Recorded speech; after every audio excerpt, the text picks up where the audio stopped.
Now is Democratic Senator Tim Kaine of Virginia. Senator Kaine, welcome back to Meet the Press. Glad to be with you, Kristen. Thanks. Well, it's wonderful to have you back. Let's talk about the government reopening. You were, of course, one of 8 Democrats in your caucus to vote to reopen the government in exchange for a vote on extending Obamacare subsidies. But here's what you told me last month, Senator, about taking that kind of a deal. Take a look. Offering a vote in the Senate without a commitment that it would pass, without a commitment that the House would even take it up is an empty offer. And yet, Senator, that's exactly what you voted for. So what changed in just 4 short weeks? Well, Kristen, actually, I didn't vote for just that. We got a couple of other key wins for the American people that led me to switch my no vote to yes. So we got full year funding for the SNAP program that President Trump and the Republicans have been trying to gut, robust funding to protect 45 million Americans who rely on SNAP, and full year funding for some other important priorities like the Veterans Administration. And then when I joined the negotiation, really just 48 hours before it came to a head, I was able to negotiate with Republican colleagues in the White House key protections for federal employees. Everybody who's furloughed comes back with back pay. All the folks that President Trump fired since October 1 come back with back pay. And most importantly, a guarantee of no mass firings, no rifts going forward. So those 2 items, together with the guarantee of a vote on health care, on a proposal that the Democrats put on the table. We didn't have any of that on October 1. We had that by last Sunday, and that's why I switched my no vote to yes. Well, and Senator, of course, Mark Warner, who also represents Virginians, voted no. Why do you think he saw this fight so differently? I don't want to put words in anybody else's mouth, but I mean, here it was an assessment of what Republicans would do. You know, today there's going to be a lot of good football games today, and every team goes in with the game plan to start. But if the game plan isn't producing what you want at halftime, the coach goes in and says, we're going to make some adjustments. 40 days in, the Republicans were saying, we know we need to talk about health care, but we will not engage on health care until government is reopened. Now, it's fair to test somebody's red lines, and we tested them over and over again in October, and they didn't budge from that. So, frankly, I viewed the situation last weekend as we had no path, none, to a health care fix until we reopened government. Now we have a path, not a guarantee, but we at least have a path, and Democrats need to do all we can to put the best proposal on the table within a month and then force everyone, Democrats and Republicans, to declare whether they're going to stand on the side of the American public and reduce health care costs. Well, Senator, as you know, you and the other Democrats who did vote to reopen the government are taking some heat from some of your Democratic colleagues, including Congresswoman Alexandria Ocasio-Cortez. Here's how she describes the lessons that she thinks Republicans learned from all of this. My concern is that the lesson that they're learning is that Democrats are weak, and that next time we just need to hurt working people and working Americans more to get them to fold. And I don't want them to learn that lesson. Senator, what do you say to that argument that Democrats projected weakness here? So twofold. I have 320,000 federal employees in Virginia, and together with their families, that's probably 700,000 dependents. Getting them all back to work with 2 paychecks that they've missed restored, with protections against future firings. You know, some folks like AOC may think that's nothing. Virginians think it's an awful lot. And second, if the goal was to try to get health care front and center, she was not at the table with the Republicans in the Senate. And so maybe she thinks that the Republicans would have caved. Would it have been another week of SNAP recipients losing their SNAP benefits, another month of air traffic or air travelers enduring chaos and even danger, another 2 months of federal employees losing their paychecks? I was at the table with the Republican senators, and I knew if we wanted to get to the health care discussion, we had to open up government. And that was a vantage point I had that a lot of folks who are lobbying criticism didn't. I'm getting great feedback from Virginians, and those are the 8.5 million people that I represent. And yet, Senator, you had said the goal was to get a vote, to hold a vote on extending those health care subsidies. That wasn't a part of the final deal. Polls showed that more people were actually blaming Americans in this battle. Do you believe that Democrats lost any leverage that you might have against Republicans moving forward for the next fight?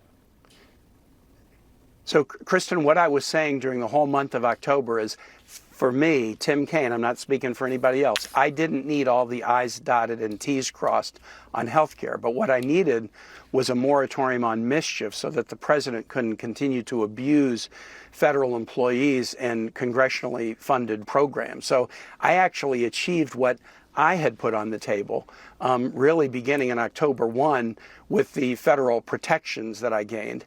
And I also moved us to a path forward on health care where there was none. Would I have liked to get the full health care issue fixed? Absolutely. And I'm very focused on working with all Democrats to put a good proposal on the table. But I fully believe that had we not reopened government, there was no path forward to do what we all want to do.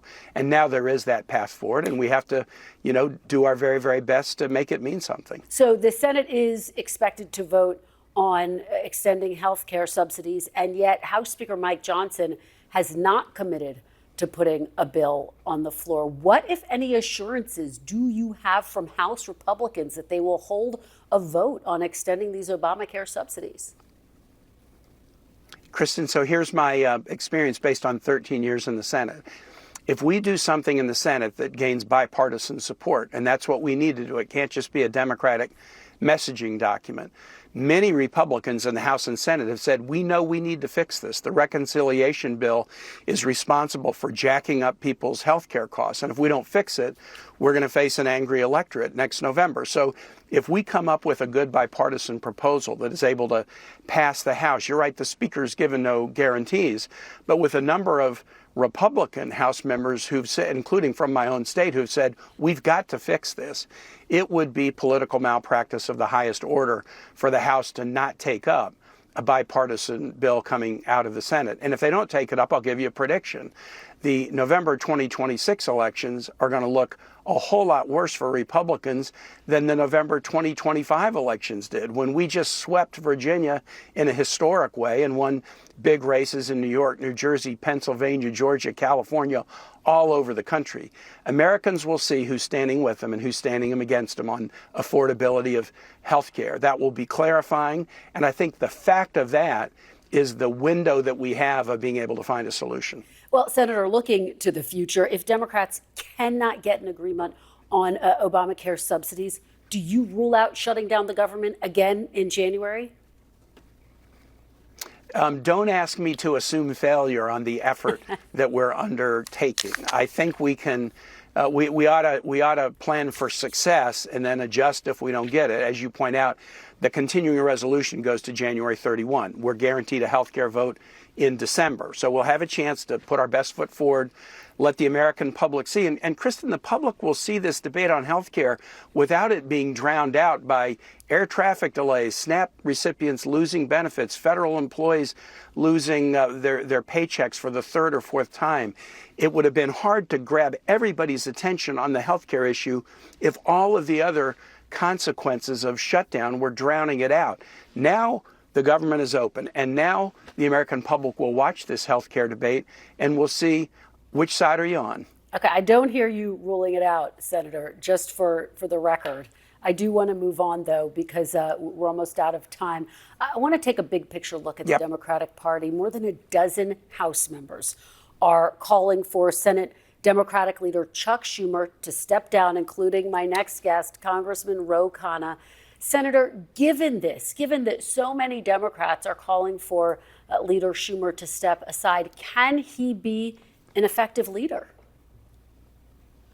Yes, Chuck has been an effective leader. Remember, when Chuck was majority leader during the Biden administration, he produced a string of legislative wins with a bare majority nearly unparalleled in recent history. Infrastructure, the American Rescue Plan, the Inflation Reduction Act, fixing the Electoral College, first gun safety bill in 25 years, an important veterans legislation. Being the minority leader is tough. In the Senate, we have some tools in minority, but not many. We don't control what's on the floor. And you know, if you're dealing with senators, and Kristen, you do, it's not exactly like senators just get in line and follow the leader. So I don't tell Ro Khanna or AOC or anybody else who you should pick as your House leader, because I got a full-time job being a senator. I don't need to freelance opinions about House leadership. They should focus on their own leadership and let senators do what we need to do to keep this country moving forward. Senator, just very quickly, did Leader Schumer give you his blessing to end the shutdown? No, he did not. He voted Tacit the other or way otherwise? than I did. I understand that, but did he give you his tacit blessing? Absolutely not. But Chuck and I had a really interesting argument about an unrelated topic a couple of years ago where I was going a different direction than he was on something. And he was really, really pushing me. And I said, Chuck, listen, my goal with you is always to inform you, but I don't need a permission slip from you because 8.5 million Virginians gave me that permission slip in November of 2024. He voted the other way. He would have preferred that I not voted the way that I did, but he knows that U.S. senators are going to do what's in the interest of their constituents. And my 320,000 federal workers and their families are a powerful, powerful part of who I represent. And when I could get important protections for them after a year being kicked around by Donald Trump, I said, I'm ready to sign on. All right, Senator Tim Kaine, thank you so much for joining us, starting us off this morning. We really appreciate it. Have a great rest of the day. Thanks. You too. When we come